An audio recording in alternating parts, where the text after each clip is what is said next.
Hello and welcome to episode 367 of the Board Game BBQ Podcast, brought to you by Advent Games, More Than Meeples, and our lovely patrons. You've got Conor here, and I'm joined by my fellow Overwatch junkie in Joe. Hello. How are you going there, Giuseppe? Very kind of you to call me a junkie and not the head over heels addict that I am for Overwatch. we're hyped because a new hero just got revealed. Hell yeah. And I think our friend Tom is maybe in love with it already. It's a huge robot piloted by a cool lady. I don't know. What is there not to love? It's exactly cool. Right. With this laser sword. Yeah. So it's really good. Right. So some Overwatch. I've last couple of weekends been watching some movies, and it feels like both Tom Holland and Zendaya are part of my life. Like they're my friends, because I saw in consecutive weekends the Odyssey and Spider-Man. Oh yeah. So I was like, oh my God, can I get enough of these people? Nice. So have you haven't had a chance to see either of these two? I haven't. Did you go to the IMAX in Sydney to see it? No, because the IMAX here doesn't have the I'm doing my little quotation marks, the correct ratio. So I was like, well, I want to see it, and I can't see it in the correct ratio. So nearby there's a something. I think special one. VMAX, So no, just normal, but it was good. Man, there's some scenes in there where it's so loud. Like, I sort of joke about like being on the spectrum or whatever, and like these. Like there were some scenes where if people are like overstimulated really easily, I don't know how they would have coped, because it was just like real. And I think it's meant to be that way because it's like Nolan wanted it to be like an experience. Immersive. I'm dying to see it. So I love the story of the Odyssey. Mm-hmm. There's a musical that I've been obsessed with recently. It's actually a concept album, so it's not a stage musical yet, but it's all about the Odyssey, and it's called Epic the Musical. Oh, cool. It is some of the best storytelling via like the musical format. And some of the songs are so catchy and they get stuck in your head. So I've been like almost only listening to that for the last 3 or 4 months. And so I'm really keen to see the Odyssey, but in Melbourne we have like the IMAX and the proper ratio, and it's impossible to get tickets. So I don't want to see it in a quote unquote inferior screen, but then I can't get tickets to go see it. So I'm in this limbo where like I want to see it, but I'm feeling like I can't see it anyway. It feels like they could just have sessions of this for the next year, and people would line up to see it. Like, and the thing is, it's not telling a new story, right? Like you can go and find out how the Odyssey ends literally by reading the Odyssey by Homer, right? Like it's but speaking of music, you had a pretty cool experience that's prompted you to go back and revisit stuff from your childhood. Yeah, I didn't think to speak about this on the podcast. So I went and saw the Melbourne Symphony Orchestra put on Final Fantasy Distant Worlds, which is a long-running series of Final Fantasy music from the different Final Fantasy games through the years, being played by an orchestra in like a classical format. And I've seen it once before, almost or over 10 years ago in Sydney, and loved it. And so I took along a friend who's obsessed with Final Fantasy, and we went together, and it was so moving. I'm a Final Fantasy VIII hater. I call people who love Final Fantasy VIII sickos. But they opened with a song from Final Fantasy VIII, and it just blew my socks off. And it was so moving that it's inspired me to go back and play through all of the Final Fantasy games, starting with the original Final Fantasy, which I've now completed. I finished it over like a week or so. Yep. Because it's very straightforward. And it was actually a really fun romp. I'm on to Final Fantasy 2 now, and I'm really glad I've decided to do it. So who knows if I'll stick with it? We'll see. As they get longer and more epic, it might be a bit more challenging, but I've committed to do it. And I just felt so nostalgic listening to the music that I was like, I just want to give it a go. Yeah, I was very jealous. I'm not a huge Final Fantasy fan, but like I know the songs, like because it's just been in other media or things like that, or it's been sampled. So yeah, when you posted up, I was like, oh, that would have just been a great experience. But I'm glad you took someone who's like as big of a fan We were both crying. We were both crying. Fair. We were both crying. It was just really moving and just so nice to hear it in person, where you kind of feel the music and the singers, and you've got these other people around you who all love Final Fantasy. So it was just such a moving kind of place to see it. It was great. Well, as much as people love hearing about our lives, and we do have stalkers, we don't really. You have been playing a game that I can't even remember if I talked about it, but I know Jules has talked about it in the past, and that's Moon Colony Bloodbath. Yeah. And this kind of like pulpy, everyone loses, but how quick you lose the type of game. Yeah. It's such an interesting conceit to the game is what made me decide to sit down and play it. I actually got to go along to, ex-host of the podcast, Mike, runs a game day in the west of Melbourne. It's called All Aboard Games. I got to go along to that, which I used to go to regularly for a while before the end of my last relationship. And so I was able to go back, and it was really fun to see the group and play with people again. And someone taught me, I think it was Mike actually that taught me Moon Colony Bloodbath. Have you played it? Yes. Yeah. Okay. And the fact that Mike taught it to you, it feels like such a Mike game. Yeah, 100%. It's absolutely a Mike game. It's really pulpy and very thematic. So if you're listening and you haven't heard of it, the broad brushstrokes for the game is that you are moon colonists, and things are going wrong to then spell the end of your colony on the moon. And so you are trying to shore up your resources and your resource generation in a way that when all these events that kill off your colonists come out, that you have a way to mitigate that and be the last person standing. And that's essentially how you win the game. Is once someone gets knocked out, they lose all of their colonists from the game. Then whoever's got the most colonists out of the three people remaining end up winning the game. So it's really interesting mechanic. It's essentially like a Tableau engine builder that you're doing. And this kind of, it was, what I found really interesting was so I've only played it once, so I don't want to talk about it in too much detail, but the tempo of the game and the trajectory of the game was really interesting, where things get worse and worse and worse and worse as the game goes on. And I was just, there was like a hinge point where like things were okay, and then suddenly they weren't okay. And I was like, I'm dying. All of my people, I was the one that got knocked out. All of my people are dying. I'm just, each turn is woe, and there's nothing I can do to mitigate it. And it was actually really fun. I really enjoyed it. Yeah, I had a similar thing. Well, in fact, I think I was the person that lost all their survivors or colonists first.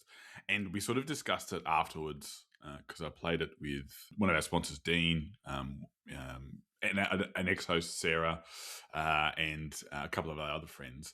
And effectively we said, no one really got mad that their colonists were dying because everyone's colonists were dying. And it was just a matter of mitigating it to the point where, okay, do you have cards that let you pay for food?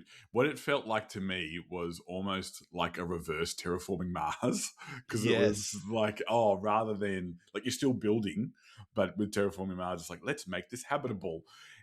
With Moon Colony and Bloodbath, it's still a card game. You still have like synergy and combos between cards, not as much as Terraforming Mars, but you're not going to survive the whole game. Let's just see how long, or let's make sure you're not the first person to lose out. So yeah, it's really fun. We discussed beforehand the artwork isn't for me. No. I get what they're trying to do with it, that pulpy, utopian, like with a hint of, I guess, tongue-in-cheek utopian, but it's not utopia because it's gone to custard. Yeah. That type of thing. But yeah, so that 70s pulpy sci-fi kind of artwork. Yeah. I actually played this with Lorenzo, who came along with me, and he was like, I really enjoyed the game, but that art was so bad. There is no way I would ever own that game. And I was like, I can see that it's not for everyone. Yep. The artwork on that game. Yeah, so I mean, it is a fun one, and I played it at 5. How many did you play it? 4? It was 4. 4. Yeah. I actually don't think it. I think because it's simultaneous. Yeah, it was mostly simultaneous. So it's a very quick game. Yeah, so it was pretty good. Yeah, I'd like to give it a few more goes before I talk it more detail. But Yeah. I thought it's definitely, if you've been thinking about playing it, I think it's really unique. There's not many other games out there like it. And I found the engine and tableau building interesting, and I found the trajectory of the game really interesting in the way that it works. So worth a go. One thing I did like is, even though I did end up losing, I felt like I had success. So that was pretty good. You know, I felt like, oh, this is a good turn, this is a fun turn. So that was interspersed with the feeling of disaster, whether it was mitigating or feeling there was some sort of growth. That was good. Yeah, exactly. I had a game day with a couple of friends of the show and people we know, so Megs and David. I was lucky enough to pop over to one of their houses and play. And one of the games, actually, we'll talk about two of the games I played. Yeah, cool. One of them was called Wordsy. So this is an all-play game. If you like word games, funnily enough, this is about making words out of cards. Shock. And, yeah, shock, right? It's really, really simple. So it's incredibly simple. So each of the letters in the alphabet have a value. So either 1, 2, or 3. And so the vowels are going to be valued one. It's a bit like Scrabble or things like that, but there's only values of 1 to 3. So it's a bit more even. Normally in word games, what you're trying to do is either use deduction or you're trying to make a word out of what you're given. And in words, you get to do that as well. However, there's a selection of 8 letters and 4 of them will stay in between rounds. The other 4 will leave and new ones will be brought in. Depending on where they're allocated, they themselves will be worth more points. So there'll be cards that are worth 5 points plus whatever they're worth initially, then 4, then 3, then 2, then 1. So what you do is, again, it's simultaneous. You sit there and you generally can sit there for, as long as you want. But as soon as someone starts writing a word, then you flip the timer and you've only got that amount of time left. So what you're then doing is you're coming up with a word, but you don't have to just use the letters that are in the word. It's a bit more flexibility, which I found quite fun. And it meant that I think there were more words created. So there was a bit more freedom in the words being used. So because it wasn't just like, oh, I've got to use this, this, and this, there were some obvious ones. So for example, if there was an F and a J and something else like that, you would want to use those because they're worth more points. Or if there was an X or I'm trying to think, Q is always one of them. So and if you're someone who flips the timer, you get a bit of an advantage because what that means is that everyone has to beat your score, and if no one beats your score, you get extra points, and if you beat the person that flips its score, you get 1 extra point. The other cool part of this was that whenever you flip the timer, you can't be the timer flipper the next turn. So it kind of helps those people. So some people are just naturally good at this, or they've got a really good vocabulary, or that those types of people who can solve anagrams or things like that. They're just really good at it. So they could be sitting there, like have a word written down, but it doesn't matter because they're not allowed to flip the timer. And it just gives those people a bit more time to think. And I thought it was quite fun. I thought it was a nice little take. It wasn't very complicated. It's just played on a little erasable whiteboard, so you're writing the words down, and it was just fun for us to see the different combinations of words that were created. So I quite liked it. Really simple, all play. It's just another word game to add if you're into those types of ones. I'm happy to play them. I'm not great at them. I'm not great at much, as we discussed in the what game you worst at and why from the question of the pod. But I thought it was a good time. And so, are you trying to make multiple words from the same set of cards in the same kind of? You make one word. Time? Oh, sorry. That's you've just reminded me of something. Even though that's not what you're asking. So you make the one word, and that's it. But only your top 5 words score. You could go through and you could put some absolute trash words in, and stinkers. They don't score. And it's just like I'm just getting through this. And the other thing too is because half of the letters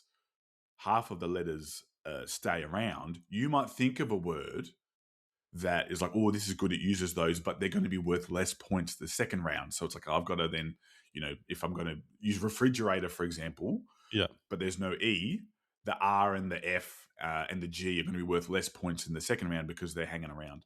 Right. But you can't use the same word again, if that makes Right. sense. So I Okay. can't use fish and then fishes, but I could Right. use fishermen in a consecutive round or things like that. So, Right. yeah. Okay. Interesting. Cool. Yeah. Yeah, that's cute. Yeah. So that's wordsy. What was the other one? Oh, the other one was Ricochet Robots. So have you heard of this? I'm intrigued. No, I'm going to look it up on BGG now. Yeah, okay, I'm intrigued right. by the name. This is an incredibly frustrating but fun game to play. Essentially, what you're doing is you have a board which has several robots on it, and there are tokens that are placed face down. And what you want to do is flip up a token, and you're trying to get a particular colored robot to that token. But what you're doing is you're silently, or in some cases not so silently, trying to work out the optimum path to move these robots. They can only move in straight lines, so either vertically or horizontally. However, in your turn, you don't just have to move your own robot. You can move other robots. Sorry, you don't just have to move the colored robot that you're trying to move. You can move other ones to like block paths and bounce and stuff like that as well. Interesting. So our friend David, whose house I went over to, he's like a savant of this game. He's incredible. He would be like, I can get it done in 7 turns. Like, there's no way. What do you mean? Like, you have to go up and around the board, and there's always these little nooks and crannies that robots can get stuck in. But he's like, oh, I'll move the green one here, the silver one there, and the blue one there, and that means that I've made like this little highway, and my red one can go from here, here, here, there. And it's like, okay, you did in 5 moves, or 7 moves, you absolute jerk.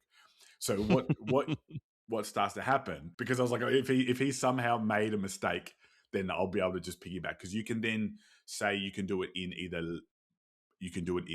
less turns, and you would get to go first, or you can do it in more, and if they can't get there in that number of turns, then their move doesn't count. So if I've said 10 and I can't figure out 10 ways to get there, because in the end you're just going, let me think, I think it's this many.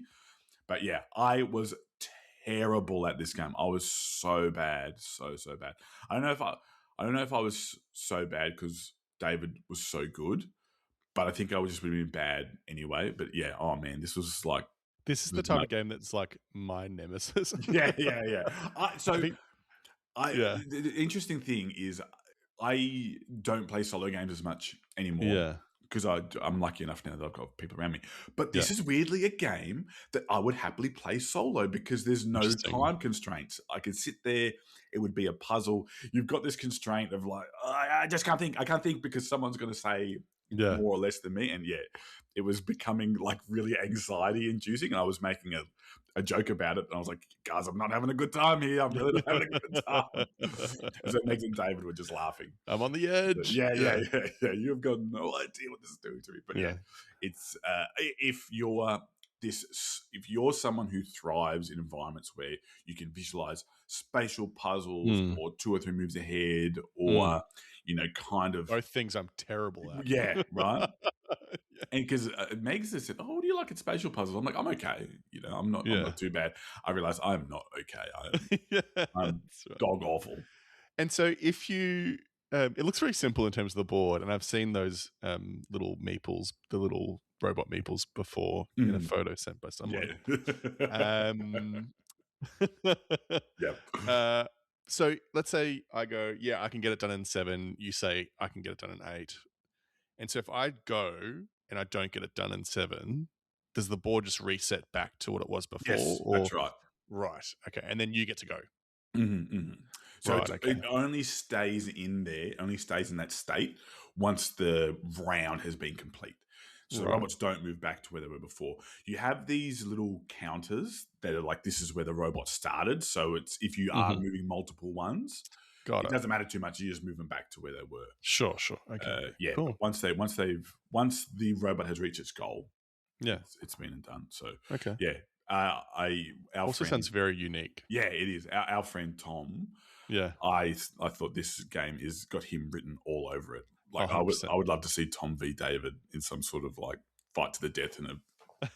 Well, no, I don't want either of them to die, but in a steel cage or something like that, where they have to cage match, or a life-size version of Ricochet robots at so good. But look, no offense to David, but if it's Tom and David in a cage match, that's toast. Yeah, Tom versus just about anyone we know in a cage match. That's right. You Can I have, yes, go for it. can I talk about a game that I was terrible at? Yes. And so I got to play this. I'm just looking up after game. I got to play this for the first time. It's Botswana. Mm-hmm. Have you played Botswana before? No, I haven't actually. Okay. So there's a game that lots of people talked about and I've seen played a lot, but I've never actually got to play it before. I got to play it at PlayCon with Harry, Pete, Graham, and Mika. And so shout out to those guys. I can't remember who taught it. I think it was Harry. I think it was Harry's game, but I can't remember. I know it was Mika's game, actually. And Mika's one of the designers from Designer Alley as well. So this game exemplifies why I hate stock games. I was so bad at it. So it's a stock game where essentially there are these lovely little wooden meeples. I think it was originally a Japanese game that was quite hard to get, but now it's had a broader release. And so you've got these animal meeples in the center of the table, and you go around one by one, and you all get to take an animal meeple of a particular type, and then play a card down on a stack for the different animal types as well. And the value of essentially the animal meeples are the stocks. And so the value of each animal meeple is essentially the last card played to that animal's row of cards or column of cards. And so I think the value cards are between 0 and 5 from memory. So as you're playing the game, as you're taking the animal meeples, playing the cards down, you know that there are finite cards, that there is a 5 card out there is a 0 card out there. I've taken the giraffe. The giraffes are currently worth 3, but I know both a 5 and a 0 are out there. So I could get a lot of money for giraffes or a lot of points for giraffes, or I could get 0 for my giraffes. And so that's the vibe of the game. And then you go around and play 5 rounds, I think, and whoever's got the most points wins. I was so terrible at convincing people to join in with me to increase the stock of a particular animal, for example. And that actually is across the board for all stock-based games that I ever play. I'm just, for some reason, can't read the tea leaves. I never see the Matrix, and I'm so bad at them. I really disliked Botswana. I can see that it's a great game. It's like if you purified down a stock game to like its bare bones, I can see that it's mechanically a very good design, and I can see why people really love the game. It's so simple to get to the table. It's really easy to teach. But I was incredibly bad at it. I was so bad. And I was just walked away thinking I don't want to play that ever again. But thank you to Mika and the group for playing with me. Yeah, that was Botswana. The way I look at it now is, that you don't like this game, right? You could have gone the rest of your life being like, I could have, who knows? Correct. This could have been in my top 10. And now it's not even going to be in your top 1,000. So I think that's a win. But yeah, I mean, look, stock games aren't my favorite either. Some of them are fun, like, my goodness, I feel is it Railway Express? Mini Express. Like, I reckon Mini Express is great. I agree. That's I agree. The two that break the rule for me are Mini Express and Age of Steam. So both of those games I enjoy a lot. I don't know why it is that they break that for me, but other than that, every other stock game I've played has been awful. I've been so bad at it. Yes. Well, thankfully, I have been doing something that's very enjoyable. And that is, I have discovered my love for a game that I reckon was one of the first games that I probably talked about on the podcast, but it's in digital form, and that is the Ganz games, so GANZ, by Wolfgang Warsch.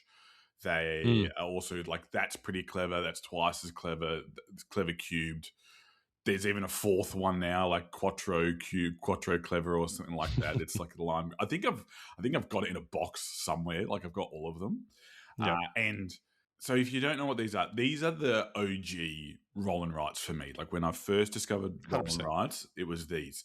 And whenever I busted them out, it always felt like I was getting people to do math homework. So it's like this is like the sheet I did when I was in primary school, like the weekly homework that I have to do. It's so good. And so essentially, they're dice drafting games.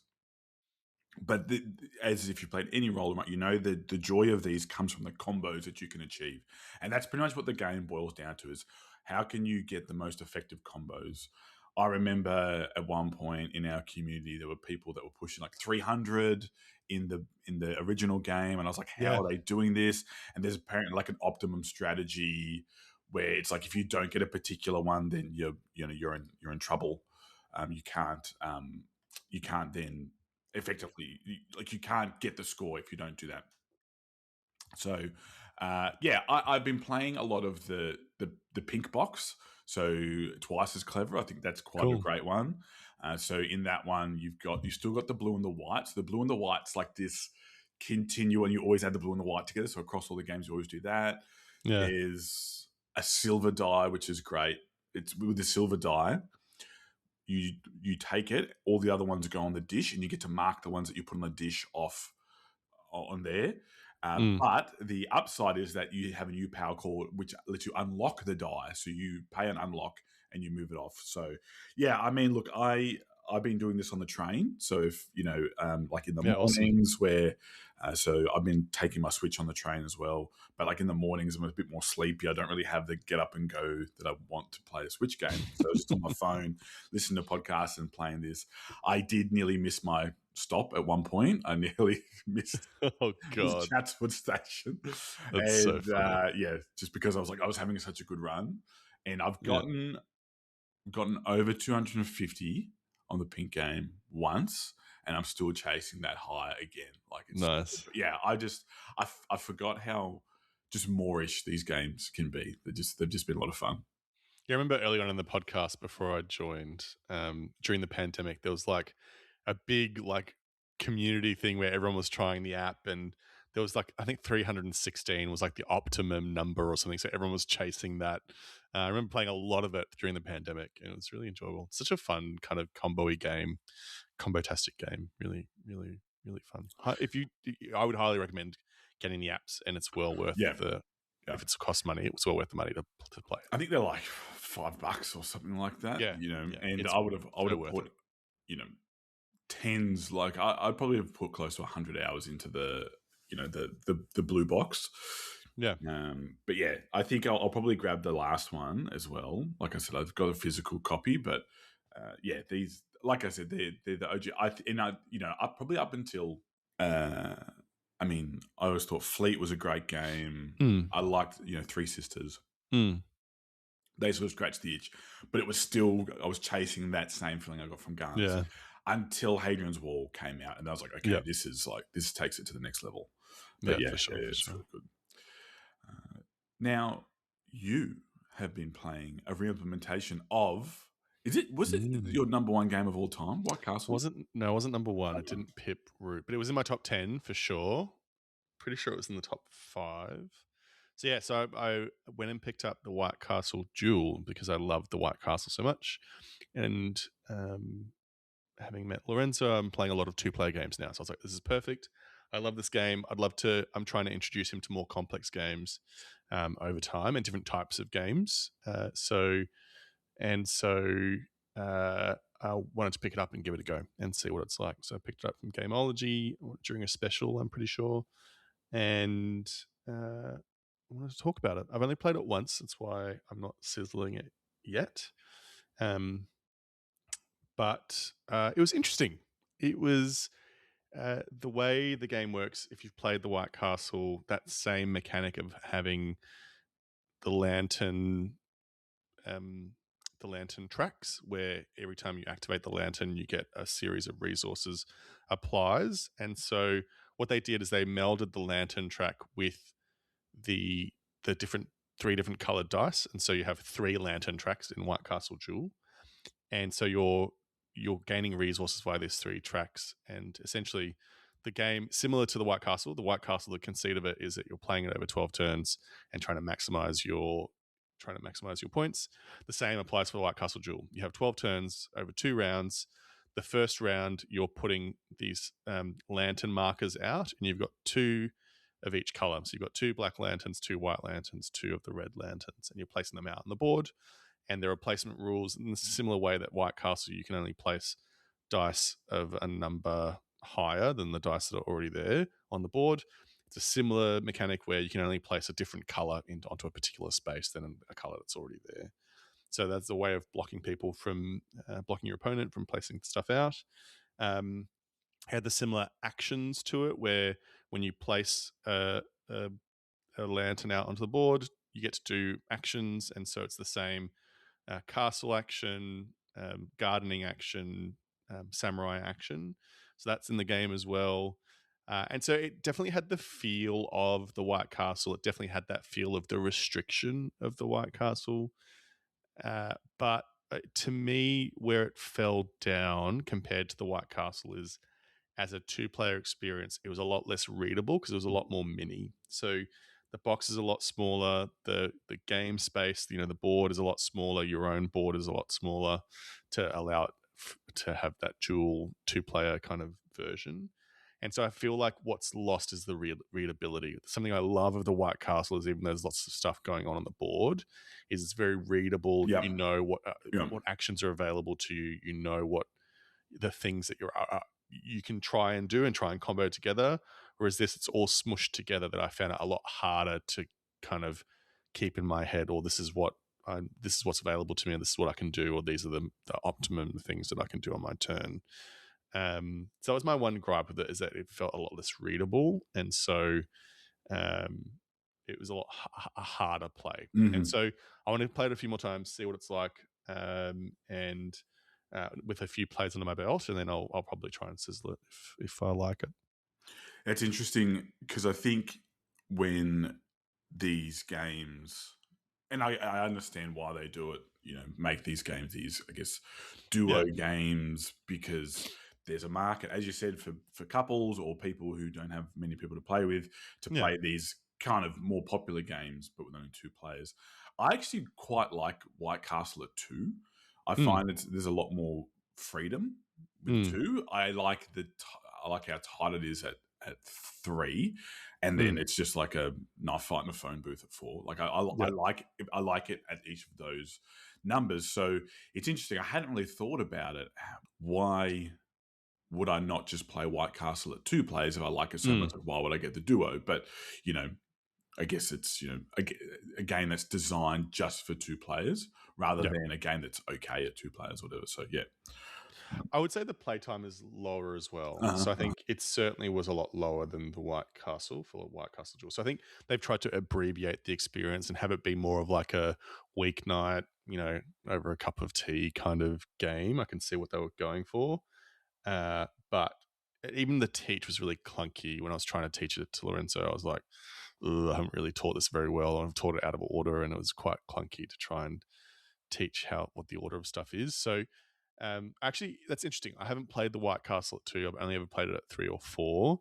It would be interesting to go back and take him and play the White Castle after we played this a couple of times, the dual version a couple of times, and see what he thinks. Mm-hmm.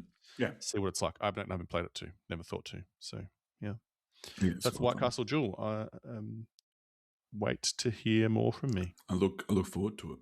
Lovely. We'll finish off our little precursor chat we got to the end of our Shadow Dark campaign, and we're looking to continue on. My character Baba Ganoush survived, much to the Baba Ganoush, the goblin so fighter.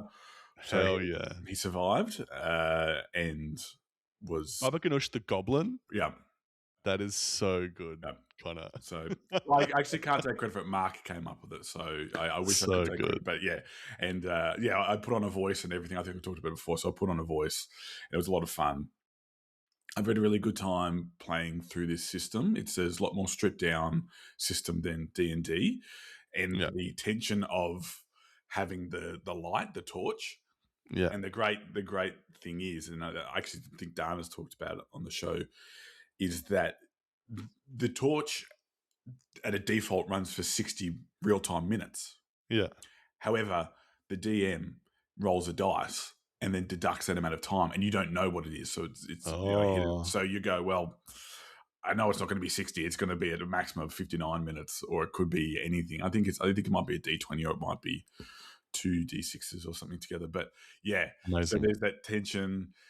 I think Mark, and he might be able to, he might say different, but I feel like Mark may have taken it easy on us, like for the first section, to make sure we enjoyed it. But it was still something we had to be conscious of. Like if we fully took the piss and mucked around too much, and we'd be like, nah, bad luck, it's dark. You've used up all your torches. But we were kind of moving through quite quickly. Yeah. We had some funny character deaths. Poor Matt, he got turned into a puddle of his former self, effectively. He got liquefied. So even though me and Megs were laughing about this afterwards, Mark's clue was very obvious that it should have been Megs' character to take this test. Matt was like, I'll do it. And we're all just like in real life, and our characters were all going, okay, you can if you want. And yeah, that's so funny. He ended up as a puddle of himself. And then just because he named his son after himself, but with a change just to make it easier. So yeah, it was really good fun. But looking forward to continuing it. Port Samson. Yeah, pretty much. Yeah. That's right. Yeah. And because I think I can't remember, it was like Erlin, son of Derlin, or something like that, and then he became like Merlin, son of Erlin, son of Derlin, and stuff. And he was, and we said we need to get it to the point where there's been like 7 generations of this family that have come through, even though it doesn't quite make sense. But yeah, because we're not time skipping. Like it's just like how young are these people coming on the adventure? And the other funny thing was, just quickly, at no point did we acknowledge that a new character had joined our group. It was just like we were all just in shock, and we're like, well, we don't want Matt to miss out. So rather than come up with, he just seamlessly love that. And there was a few jokes made. So yeah, it's a great system, and I'm very grateful to Mark for DMing and the group that we have. So yeah, looking forward to it continuing. It's so good. That's one of my favorite TV character tropes, is where the character suddenly appears and there's no explanation as to wherever they come from. And that's like that. It happens in Buffy the Vampire Slayer, where Buffy suddenly had a sister that was never there for the first 4 seasons of the show. It's so funny. I think we may or may not lead into that going forward as well, especially because with Shadow Dark, there's a chance your characters will die. Yeah, but much greater than in awesome D&D. So yeah, it's something that we'll lean into. Yeah, cool. I've been feeling the TTRPG itch. I haven't played any TTRPGs for a few years now, and so recently I've been getting back into D&D podcasts and other TTRPG podcasts. I've been looking at different TTRPG systems, so I think it might be time. Yeah, nice. Yeah.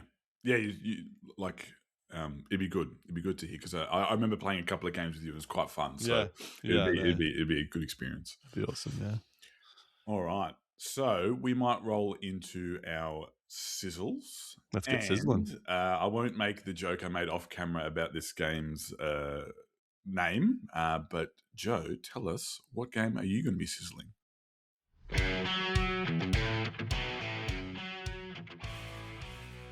If you're looking for a friendly, reliable place to pick up your next board game, check out Advent Games. They've been proudly serving families and gaming groups all across Australia since 2012, and it shows. With excellent communication and a huge range of the latest releases, pre-orders and classics, Advent Games makes it easy to find exactly what you're after. And they're passionate gamers too. So you're not just buying from a store, you're supporting people who love the hobby as much as you do. Advent are also proud sponsors of both the Board Game BBQ Podcast and of PlayCon, with the option to purchase your games online now and pick them up at the convention. You can browse their full range at adventgames.com.au. Advent Games, great service, delivered Australia-wide. I'm sizzling a game called Carnuta. So it's Carnuta, bit of an interesting name. So Carnuta is a game. So at the end of PlayCon, usually at the end of a con, I'll go around to the different stores and look for games to buy because I'm feeling in a shopping mood. So I made the mistake of walking into the admin game shop at PlayCon at the same time that Kim Breback was walking in. Oh, mistake! Yeah. he was like, "Oh, Joe, you should really play that. Actually, Joe, that's a really good game. You should get that, and that's excellent. You should go and get that." And so I had planned to grab 1 or 2 games, and I walked out with like 4 or 5. And Carnuta was one of them. He'd picked up Carnuta, and the art of Carnuta is really charming. So it kind of had already captured me. And when I saw that Kim was getting it, I was like, "Oh, I'll get it as well." And then I'll at least I'll be able to talk about it on the pod. And really enjoyed it. I played it at 2 players with Lorenzo. So Carnuta essentially is a game where it's like similar, actually very similar to, what's that game? Oh God, where the cauldrons boil over. Quacks. Quacks of Quedlinburg. How could I have forgotten the name of Quacks of Quedlinburg? So a similar theme where it's like, in this theme, you're playing as druids. You're coming together to this druid council, and you're trying to brew the best potion to win the potion tournament, or whatever the event that is in the game that you're kind of aiming towards. And so at its bare bones, Carnuta is a set collection tableau building game, essentially, where you're trying to maximize the number of points you get. The way that you on your turn, you can do one of a couple of things. You can buy a card. You can pick up a card from the card shop, and there's 2 rows of cards. There are night ingredients and day ingredients. As day and night is kind of one of the big themes of this game.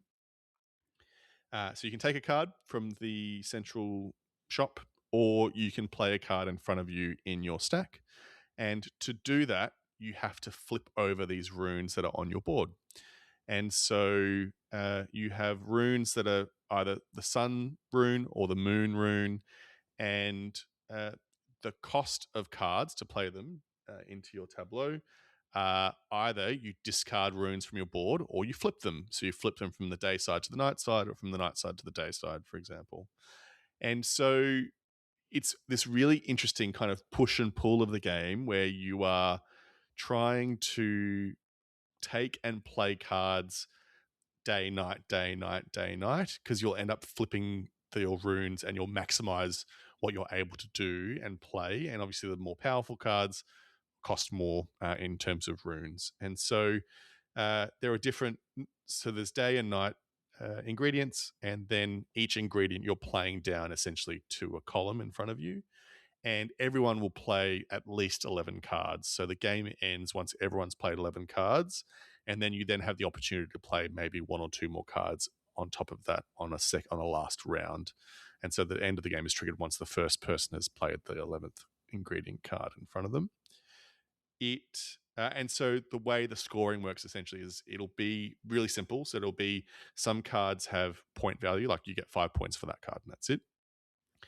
Each ingredient has a type. So there's like mushrooms, skulls, there's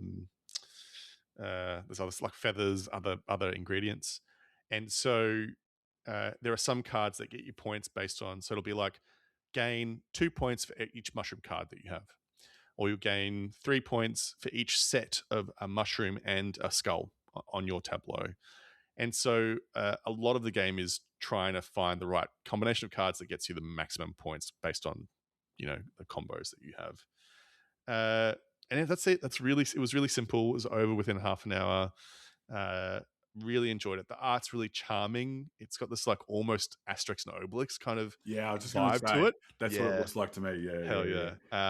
Which I was a huge Asterix and Obelix fan when I was a kid. Loved the artwork of that comic. And so that's Carnuta. Highly recommend it. Actually, it's a simple little game, but very satisfying. May have found it more satisfying because I kicked Lorenzo's butt at it, which is not common. He beats me at almost everything. But really enjoyed it, and very keen to get a few more plays under my belt of this as well. That's Carnuta. Yeah, this looks cool. I quite like it. So the card that you buy, you have to play in that particular column, right? So as in, like, if you buy the clover, it goes in the clover column that you get. When you there's no buying, actually. It's almost like you go out to forage for the clover. So right, okay. When you take the clover, that's free. It doesn't actually cost you anything to take it from the shop. You add it to your hand. But then on a future turn, if you want to play it down, then you have to pay the cost at that point. Gotcha. And you play it to the clover column. So if you have a card that gets you points based on the number of clover cards, then it counts towards that. Sure. Gotcha. But it's not, the different cards get you scoring in different places. So some clover cards might actually give you a scoring mechanic where it's every mushroom you have gets you X points. Yep.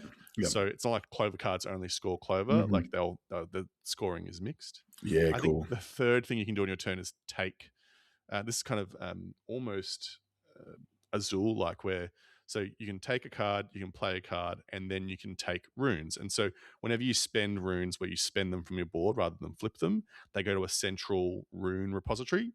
And then one of the things you can do on your turn is take all of a type of rune onto your board. So you can take all the night runes, all the day runes, and then fill up your board with that as well. So I thought the most interesting thing of this game, because it's a pretty simple set collection game, combo kind of building game. The thing that was really interesting was that kind of push and pull of the night and day. I thought was really interesting, and it's well worth a go and well worth a buy if you've seen it out there and like these kind of simple set collection action-y games. And so why would you discard a rune instead of flipping it? Yeah, so there's on the card there's two costs. Well, essentially there's a cost for the card, and there's two things you will be asked to do. So if I'm playing a clover card, for example, and its cost is discard 2 night runes and flip 2 night runes. So that means you have to discard 2 out of your supply and then flip the 2 night runes from night to day. And so you're not going to get rid of all. Some of them are really powerful cards. You might have to discard 4 runes or 5 runes, for example. But some of them are flipping. So that's the kind of conceit. Cool. Yeah. No, this looks like a cool game. Actually, I'd never heard of it before. I've seen it on the shelf a couple of times. And we're like, I really like the art. Yeah. My concern was that it was going to be too simple when I saw the rule set, but actually it was very satisfying, and I think it has a place in my collection for sure. It's kind of I'm trying to think what else it reminds. I'm sure there's it's either been inspired by or but yeah.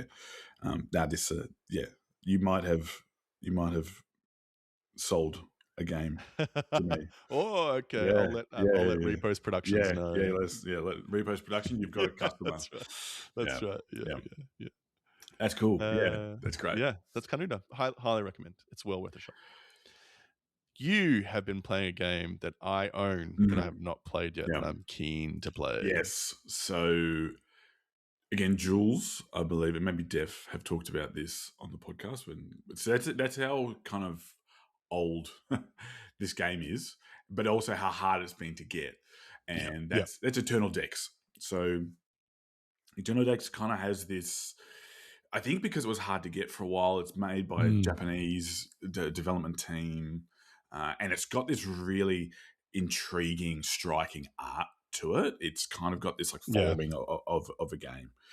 And it's essentially a series of number puzzles where you are trying to solve you're trying to solve these tasks that you have to do by playing cards to central rows with you and your partner. However, there has to be minimal communication between you. So super minimal. And it was interesting. I think I talked to you about this. It's been interesting because we were sort of interspersing playing Regicide Legacy with this. Yeah. And there were some similarities between the two. Regicide Legacy was a lot more, this feels like combat. This feels like, trying to fight an opponent. We're trying to strategize. Yeah. Whereas with Eternal Decks, it's a lot more of a puzzle. But the puzzle, you can increase or decrease the difficulty based on essentially the fields that you place. So these fields are the rules in which you place the cards down. So, for example, all of the fields have a base rule in that you can't put the same number next to each other. So I couldn't play a 2 after a 2, and you can't put the same color after each other. Right. Now, there's some fields that break this, and there's some fields that add to this. For example, there's one where you cannot put a number that's within 2 next to it. So, for example, if I played a 1, I couldn't play a 3. If I played a 3, I couldn't play a 5 or a 1 next to it, and so on and so forth. So you need to increase it. there's somewhere, and it goes from 1 to 9, I should say. But you start off in your hand with the numbers of essentially, I think it's 1 to 5 of each of the colors, and maybe a couple of double ups. So why are you doing this? You're doing this to unlock what's called the Eternals. And what the Eternals do is they are small decks of cards that will add to your hand. However, they will also bring in new rules as well that you have to deal with. For example, you might not be able to play any green cards. You might not be able to play any sixes. You might not be able to do any of these particular actions. But what you're then able to do on your turn is you can play certain recipes to a place called the river, which is where you can dump cards at you, because you have to play a card in your turn. You can't skip, but you have to play a card. So you can play cards to the river. Now, there's no rules for cards in the river. You can play cards of the same color, cards of the same type, so on and so forth. So what you can do is you can play cards to the river, and what this allows you to get are these gems, which close off the Eternal special power. Therefore, they don't have it anymore, so on and so forth. The first scenario, and I'm not going to go into the scenarios into too much detail because it's fun to be able to, I'll sort of explain them generally, but I won't go into too much detail. But the first scenario is essentially unlocking unlocking a certain amount of Eternals and then shutting off their powers. That's what you're doing. So it's quite simple. It sort of walks you into the system. It lets you see the flow of the game, the cadence and all that type of stuff, how you're allowed to communicate. What you have is you've got these little poker chips or tokens where you can place your color to say, okay, Joe, don't go here. I've got the perfect card to go here. I've got the next one that we need. Essentially, what you're doing is when you're playing cards in these fields, you're trying to fill up the field by abiding the rules, and then you unlock the Eternal at the end. What this does is it creates an extra space. So for every Eternal that you unlock, you have to play one more card to that field. Then it gets to the point where you can get some bonuses if you can complete the field again, and then you can't play any more cards to it. Now, this becomes difficult because you want to be discarding cards or getting rid of cards to be able to draw new ones. As the game goes on, the puzzles get a lot more complex. The rules with the Guardians get more complex. But the cool part is you complete these rows, you collect the Guardian cards, but you also then need to make sure that your partner has access, or your partners have access to cards too. So you just can't be smashing down cards and collecting everything because they're not going to have any cards left. You have to make sure that you time it correctly, that they complete the field so they can collect the ones that they want. And each of the Eternals has a bit of a theme to it. It's very slight. It's not super like drawn through the whole deck of cards, but they will have a special power or something along those lines. And each of this, it's really clever how they've designed these scenarios, because what you'll realize is you can't complete the main part of the scenario, the main goal, unless you do several other things first, because it requires particular cards from the other Eternal decks. So you have to then unlock them, get them in your hand. Hopefully you get them, hopefully get in the right order, and then you're able to do it. I will say we played it on the easiest setting. It's definitely a game where I can imagine if you go back and play it on a harder one or a more randomized one, it would be super rewarding to be able to complete that. But man, just from a puzzle point of view, it is just so fulfilling once you get that combo going. There's a point where you go, oh man, we're not going to be able to do this. We're absolutely stuck. And then it'll just, one thing will unlock, and then another one. The variety of tasks that you have to do, it reminds me of, in a weird way, Arkham Horror Living card game, where they're able to create these awesome scenarios. It's the same thing like Marvel Champions. These awesome scenarios, these engaging scenarios, just using a deck of cards. Right? Regicide did it. Eternal Decks does it. And I mean, the artwork is just like, it's so pretty. You're looking at these cards, you're like, oh man, it's just so nice. The board isn't a board. It's like this. It's almost like this tea towel. So yeah, and Premier style. Yeah. That's the closest thing. The nanny's hanky and stuff like that. That's kind of the closest I can think of it. But I think Roby from our community said, we could really go with a neoprene mat. And I tend to agree. I think having just and the cool part is just having the mat there. They use that. You put overlays on top of it if you've got to change rules or whatever. So yeah, I think it looks huge. Is it really big? It is quite big. And I can imagine if that was neoprene, it'd be very difficult to have a box the right size. Whereas with the T-tail, you can kind of just like scrunch it up, and it doesn't matter how scrunched it is. You can just put it away because it's just material. Just iron it later. Yeah. Iron, what's that? Like, you can see my work clothes. Same, babe. But I think it's such a great puzzle. I'm having such a good time. I think, and the other thing too is that they have this basic rule of you can't play colours, the cards are the same colour next to each other or numbers next to each other, and then they'll throw something in there like you're in the swamp, so you have to cycle through colours. You can't play, or it might be purple is wild, but you can't play two purples next to each other. So purple can take the place of a red in one turn, but then you can't, and then of course the only way to get purple cards is because you don't start off with any purple cards in your hand. You start off with, so we played 2-player, so you would start off with all of one particular color in your hand, and then 2 or 3 of the offsuit that isn't being played. So for example, if there's blue, yellow, red, and green. If I play blue, someone else plays green, then I get a handful of yellow cards as well, and they get a handful of red cards, so that at least then you can complete some of the things. Like, it's really hard to do it if you're just alternating the person. And is it reliant on a random draw, or is it that what you're about to get is a set of X cards? Yes, correct. So that. So with the Eternals, you can see what cards are in this deck. So there's maybe 10, I want to say, maybe 10 or 12. So, is it printed on the card itself? Yes, that's right. Interesting. So it's okay. We need we need to make sure that we're going up in a particular number, or we need to put an arrangement of cards on the board that are in a particular color. So let's make sure that you take those, I take mine. And of course, what happens is that in one particular scenario where you're trying to set up the board, once you get to the end, the field wipes. So you go on and set up all this stuff, but of course you need to play cards to the row, and all of a sudden it's been wiped. And then it's like, oh no, we've got to set this all up again. We've got to be really careful, and so it's a lot of fun. Yeah, cool. I think you would enjoy it very much. It's great at 2 players. I'm really enjoying 2 players. I would say maybe the experience would be grander at 4 because you've got more variables you've got to deal with, more people to share the cards around with. But I think it's definitely hitting the sweet spot for me at 2 players. Yeah, cool.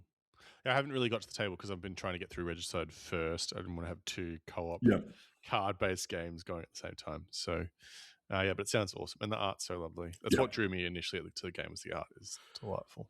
And the cool part about this is you can play it as a campaign, but you don't have to, right? So I imagine once you've been through and played all the scenarios once, you can sit down and be like, oh, hey, which one do you want to play tonight? Let's challenge ourselves. Let's do this or whatever. Unlike Regicide Legacy, where you've got to play it through as a campaign, right? Like you've got to exactly. Cool. That's Eternal Decks. I'm really enjoying it so far. Again, a bit hard. I don't want to talk about some of the scenarios specifically because I don't want to give it away for some people, but it's a lot of fun. Yeah, awesome.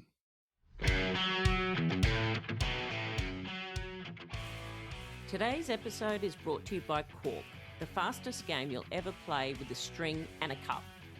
Cork from the OP Games, a chaotic fast reaction dice game where every round comes down to one split-second decision. Roll the oversized dice, watch the totals, and the instant they hit 7 or show doubles, yank your string before the cupper slams the cup down on top of your cork. Too slow, you hit with points. Too early, also hit. Will you panic? Absolutely. It's easy to learn in under a minute, plays up to 7 players straight out of the box, and somehow gets louder and funnier every round. Perfect for families, parties, or anyone who thinks they've got quick reflexes under pressure. Cork by the OP Games, a proud sponsor of PlayCon. All right, so nothing new for us at the moment. We're just in a bit of a holding pattern for the time being. I'm sure you guys have seen that we're recruiting and we have ended our recruitment drive as of the release of this podcast. So, yeah, just keep an ear and an eye out for any announcements coming soon and any game days and whatnot. We'll keep you informed of those. But, yeah, just in a holding pattern at the moment. So, thanks for your patience, and we'll have some interesting stuff, some exciting stuff soon. For sure. All right, so this last week's question of the pod is a concept that neither you or I are foreign to, Joe. What? Hey. No, it's true. That's very unfair. I'm pretty bad at games. It's true. I feel like shout out to our friend Stu. Stu is definitely like a kindred spirit with me. It's like a race to the bottom for man Stu. So, yeah. Well, this question of the pod is perfect, right? Because I've already spoken about Botswana and how bad I am at stock games. So I would say that it's basically stock games. I don't know what it is. I've already said it, but something about I just don't pick up this is what's valuable, what's not valuable. Yeah. Whereas everyone else has that same language where they understand what's going on. Whereas I'm just like, oh, I'm going to be really clever and do this. And then it always fails. So, but also any games that require me to plan like multiple, like that robot game you were talking about, Ricochet Robots, I can imagine I would be so bad at that because I just cannot plan that far in advance. So that would be me. But shall I read some responses from Facebook? I would love for you to. Lovely. So Matthew Wallace from Facebook said, apparently Blood on the Clock Tower, I was the imp this week and apparently made every wrong call the entire game. Love that. Yeah. So good. Robert Jackson said, would probably have to be Star Realms. My other half slaughters me every damn time. Probably because I keep trying to get one faction going while she just plays whatever looks best at the time. Fun game. That's the important part, right? Like if it's fun. Yeah, it's fun to lose. So I think you have to when you're like us. Yeah. If it's not fun to lose, why are we playing games? Exactly right. And then Adam Delabate said, Flip 7, my push your luck factor in that is just pushed out the window. Nelly still posted the everything gif. Yeah, she's just like everything. Everything. Everything. Yeah, that's great. Yeah. Pete Campbell had a very Pete Campbell response. Well, I thought I was pretty good at auction games, but that was disproved at a recent game night. And then he tagged Harry, Manny, Conor, and Tom and said, why? One misstep where I overpaid for a single auction lot early on in Medici might have been more than once. Coliseum shot out into an early lead with superior tactical nous, only to have nobody trade with me thereafter. So I blame so good. So I blame everyone else at the table for that one. I could have invested my early gains more wisely. Was asset poor mid to late game, which hamstrung me, but mainly the other people at the table's fault. Taking responsibility. So I still remember he could have bet on what he like the lot he wanted and to be like, well, I want this and I'm going to bet and I can set the price. But instead, he just tried to make everyone else overpay for stuff, and therefore he didn't get what he wanted from the final lot. Yeah, it was just like typical. And then Stuart McCune said, does it have to be one? I mean, I have a list. And then from Instagram, Meeple Mrs. said, trick taking, so bad it's laughable. It's fun being a complete wild card at the table, though.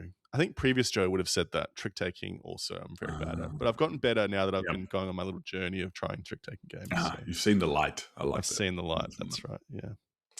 And then from our Discord community, we had Board Brock. The first one, I always try to pull all the levers, never do well at anything. As a fledgling designer, I just like to see all the interactions between the rules, components, and mechanics. However, the answer to the question once is more specific. I'm worse at engine building. I tend not to be able to monitor all the cascading effects as well as I would like to. And social deduction, autism says no. That's so good. Yeah. Shuck says, I'd make a list neatly sorted by alphabetical order, but I bet I'd reach Discord's character cap halfway through. Let's say we have a 4-player Arc Nova and after us in constant rotation on BGA, and someone always triggers the end game when I finish my warm-up stretches. I mean, that's the danger with those race games, right? There's no set rounds, so it can be brutal. Jonathan says, from my stats, I'm not great at Nidavellir, the Gang, Arc Nova, 20 strong. Oh, and Schadenfreude. I only win 20% of the time. So I suppose any game which is more heavily dependent on some kind of luck is a game I'm not necessarily good at. On the flip side, it turns out I win most solo co-op games. Finally, the games where you beat your own score usually only show up statistically as a win. And games like It's a Wonderful World, Guards of Atlantis 2, and many Trick Takers. So I suppose I need to have a strategic, tactical element to be better at a game. That's true. With Schadenfreude, you don't want to win. So it would skew. If you're good at winning at games, I wonder if you would struggle with Schadenfreude because you don't want to win. You would come second. Yeah, I can confirm that. No, you still stink because I technically won my game of Schadenfreude, which means that I lost because I got the top score. So so rather than being in the what are they called? The peloton, the group in the middle. I shot out to the front. Not so good because it was quite a funny game. It was actually with Pete and Jonathan. Oh, was it? That's great. Manny says, anything where I have to not only prepare my moves multiple steps ahead, but I have to do that in anticipation of my opponent's moves. Games like chess, Onitama, and Santorini. Oh, yeah. I sold my copy of Mischief Makers. Is that what it's called? Yeah, okay. Yep. Mischief. Yeah, in the library. Yeah, in the library, yeah. Mythic Mischief. Mythic Mischief, that's it. Because I just could. It was very chess-like. Could not get my head around it. Yeah. No, yeah, Well, I can definitely see. I do explain it as chess-like as well. Ruben says, every game that requires that kind of predictive logic devolves into this scene eventually. And it's the character Vizzini from The Princess Bride, where he's like laughing, and then because he's been poisoned, he then dies. So that's what Ruben followed up with. So I imagine that means he's not very good at them. Run GMB, and Chris then sent a GIF in agreement. He said, oh my God, push your luck for sure. Quack's Quedlinburg instantly comes to mind. Everyone else seems to pull out the perfect combo. When I try to catch up, my cauldron always explodes. The same goes for Flip 7. I always get too greedy going for the extra card, and it always costs me. Yes, but you always remember that one time where you push that extra limit and you get an incredible score, and that's why you keep doing those things, right? It's like, I shouldn't have gone, or like I really shouldn't try because I've got a 12, an 11, a 10, and a 9, and you need the 7th card and you draw like a 2. But also, when you've got 3 and you're like, there's no way I'm going to draw the other 3, it's a full deck of cards, and you draw the other 3, like that's hilarious too. See, I love those games, even though I'm bad at that bit because I always push my luck and explode. But what I love about those games is that you can be like, I'm the little devil on the shoulder. But you can draw another one. Yeah, come on. You can pull another. What's the chance of pulling that white cherry bomb 3, My favorite line, and this is actually a bit unhealthy because it was also part of the drinking culture when I was at university and playing club footy, is going, the old Joe would have done that. The old. That's so toxic. I know, right? Bad. That's so good. But you'd like it. Yeah, hell yeah. That's so good. So, yeah. So you call into question the de-evolution of their character. That's right. Yeah. Tom H says, I've said it before and I'll say it again, Barrage never has a game made me feel more like the brain ceases to function. Yeah, I mean, that game's hard. It's hard as heck, man. Hard agree. Oof, the water flow. I mean, I quite enjoy it, but it's very hard. And then Jace, another GIF response. He said, every single one of them in GIF, and the reason why is because I suck. Jace, we love you. You do not suck. We love you. All right? Please don't... Please. I mean, you're not good at games, but you don't suck. That's right. I didn't disagree with the first part. I disagree with the second part. So, that's our responses from last week. This week, after I've jumped back into some digital implementations of one game I like in particular, we would like to know, what's your favorite digital implementation of a board game and why? Now, there's games, for example, where it's like a video game. So we've talked about in the past. We played Gloomhaven online. There's a few other ones too. Even if it's one where it's so vice versa. So, for example, I know Armello is now out as a board game. technically, Mellow, the video game came first, but it's a digital implementation of Mellow, even though it's the original. So what is your favourite and why? I can think of quite a few. I've had quite a few on my phone. Do you have one that springs off the top of your head, Joe? I feel like I always answer root to all of these questions of the pod. And I promise, I don't have a one-dimensional personality, but I have found the Root app it takes away a lot of the admin of the game, and I think it's a really good way to learn the game that is very beginner friendly and it's very approachable. So for that reason alone, I think it's a great way to get into Root. And so I've always said that Root has one of the best digital implementations out there for sure. Have you played it recently? Like, is it up to date pretty much? I know there's a new faction just come out. I'm pretty sure the last that I checked, I'm pretty sure the moles and the crows are in there. I'm not sure if they've done any since then. Because obviously, like, there's a heap of content. Yeah, that's right as well. So yeah, that's cool. I played. I just remember one time, early days, we were playing online, so on Steam, and Def hadn't played the lizards yet, and Jules picked the lizards, didn't really tell him how the lizards worked, and then proceeded to do all this stuff, and Def's like, what is going on? Like, he lost his mind, because there's such a twist, right? They don't like fighting. So when you fight them, you actually, you've got to work your way around it and stuff like that. So it's so hard to but another one too I quite enjoy was Spirit Island. That's quite good online. It's a good digital implementation. That's true. I've played that before. It's good. Look, there's a heap out them and a heap of great publishers that do them. So let us know. Maybe I can find a new thing to play on my phone on the way to work. That would be awesome. I think I saw recently Flamecraft is coming to like the Switch or something. Yes, that's right. Yeah. Which is pretty cool. Which is pretty cool, right? Like, the Switch and the Steam Deck, like, that gives people an opportunity. They're a bit more powerful than a phone or a tablet, so they can kind of push it a bit further, which is quite good. But of course, it's not up to us. It's up to you guys to please let us know in our community. And speaking of the community, if you do want to support our podcast, you can always go to patreon.com/boardgamebarbecue to get access to exclusive podcast episodes that we create just for you, as well as other exclusive events. If you would like, there are also other ways to support the podcast. The easiest way is to tell your mates or buddies. You can go to Apple Podcasts and leave a star review for us. Use Spotify's star rating. It only takes a few seconds of your time, but it means the world to us. You can get involved in the Board Game Barbecue community by joining our Facebook community, following us on X, Instagram, and YouTube. Answer the question of the pod in all those areas. That would be fantastic. And of course, there's the Discord, where there's always games and conversations going on. Get involved to support the show. All the links are in the show notes. And of course, Discord is where we have our debaucherous Overwatch sessions as well. If you're, there's always games rooms that are full. What's one thing, like, I don't know, this might be a little bit weird, maybe big brotherish, but we are, being the moderators and stuff, we get notified where people are in the server. And I quite like seeing who's, like, maybe it's the teacher in me. It's like I quite like seeing who's hanging out and playing games. It's like, oh, I wonder if, like, there's a designer in there, or this. I wonder if they're playing Cosmo's new game, and it's cool. Yeah, again, don't know if that's not too overlordy or too big brotherish, but mate, get a life. You're just looking at the Discord all the time. I moved to the most expensive city in Australia just to hang out on Discord all day.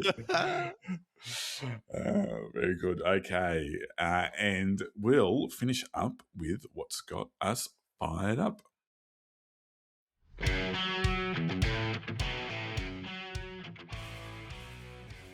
Ready for dice-chucking tactics and epic battles? Ganz, the battle for Toshi Rambo from Office Dog Games is here. Command one of 7 asymmetric clans, lead your samurai recruits, and battle for control in a fast-paced mix of area control and tableau building. It's everything you love about epic strategy games, streamlined to play in just 40 minutes. Claim your path to victory in Ganz, the battle for Toshi Rambo. Fired up! All right. Joe, you have been a busy boy. Mate. What's got you fired up?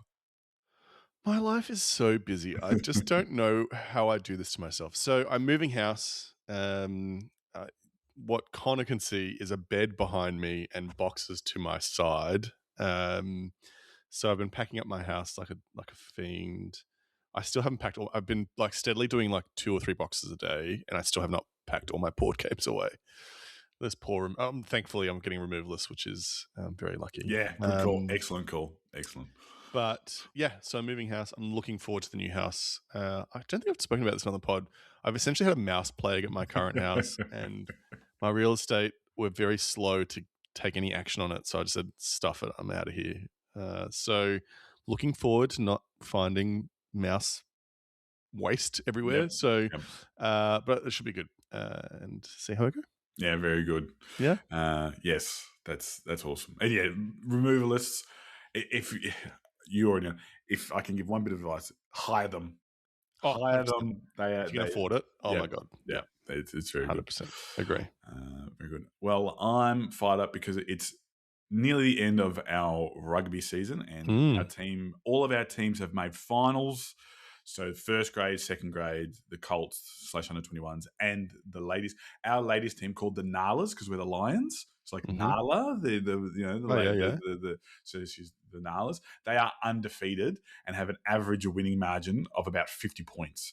Okay. So yeah, amazing. They're absolute weapons. So we're sort of all hitching our wagons to like the Nala success. Yeah, nice. And so the way it works is there's club championships. So even though there's several divisions and several competitions, we all sort of get put into the Subbies Club Championship. Okay. And so, depending on the number of teams and wins you have over the weekend, you'll get a certain amount of points. The Nalas are pretty much carrying us to the club championship. Like we're 1 or 2 behind like some of the big clubs in Subbies. Right. Because they win and they win convincingly. So they're just like it's like the card that just always wins for you. Right. It's like I play the Nalas and the Nalas are unreal. You're talking about your own local rugby team. I thought you were talking, mate. I have no idea. I thought you were talking about like proper. I don't even know what proper is. I don't know what I'm saying. Yes. Hey. I'm impressed that you invested in this point. So yeah. No, but like and of course no. So no, my team that I support in the NRL, the Raiders, they literally this morning just were eliminated from the finals. Okay. And darn. Yeah, but no, it's cool. So yeah, so it's been good. That sounds exciting. Fun. And that is that. It brings us to the end of another episode. Pleasure as always, Joseph. It's been a delight. Always lovely to talk to you. Same here.